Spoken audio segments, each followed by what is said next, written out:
biscotti sono dei biscotti tradizionali romagnoli dell'antica cultura contadina. Se voi ci fate caso non c'è uovo e non c'è lievito. Farina, quella sottile.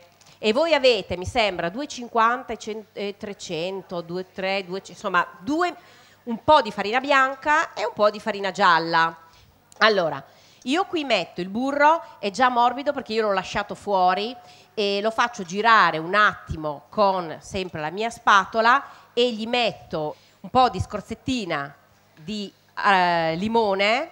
Potreste usare anche la vaniglia, è un po' un classico il limone come aroma, così come la vaniglia, ma potrei anche aromatizzarli perché io poi ci metto l'uvetta e i pinoli, ma se non ho i pinoli potrei mettere le noci, le mandorle, posso sostituire, e diciamo che ci starebbero benissimo anche delle spezie, della cannella, dell'anice stellato, no? Sì, Quindi sì. portano proprio questo gusto.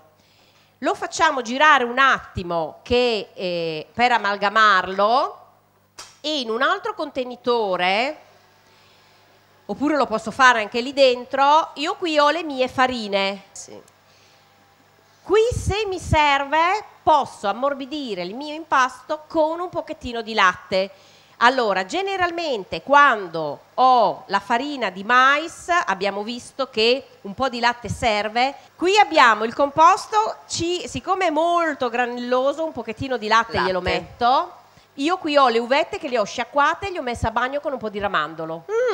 Le uvette, tenerle a bagno 1-2 ore, prima le sciacquate con l'acqua tiepida, poi gli mettete il liquore e un tocco in più.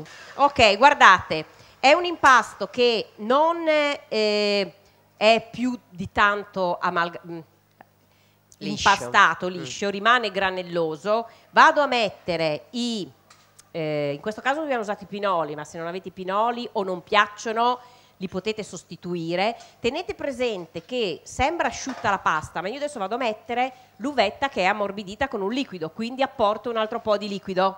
Perciò si ammorbidirà ancora e lo faccio girare un attimo e questo è pronto. Cioè questo è veramente velocissimo. Si fa una pallina leggermente schiacciata e si mette sulla placca da forno.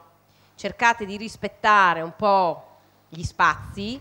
Non cresce tantissimo, però lo spazio mi serve perché fra un biscotto e l'altro deve passare l'aria calda per cuocerlo in maniera omogenea. Li ho messi in forno. Quanto tempo? 180, 170, cioè 180 gradi è la temperatura standard. Dovete conoscere il vostro forno. Io personalmente per le frolle o i biscotti, le torte, sono scesa di 5-10 gradi. Qualche grado in meno. Diminuisci i gradi e piuttosto allunghi il tempo. Qualche minuto, sì, perché rimane poi più soffice, più friabile, anche la frolla è meno ammassata. Cioè, l'ho notato poi sulle grandi quantità, capito?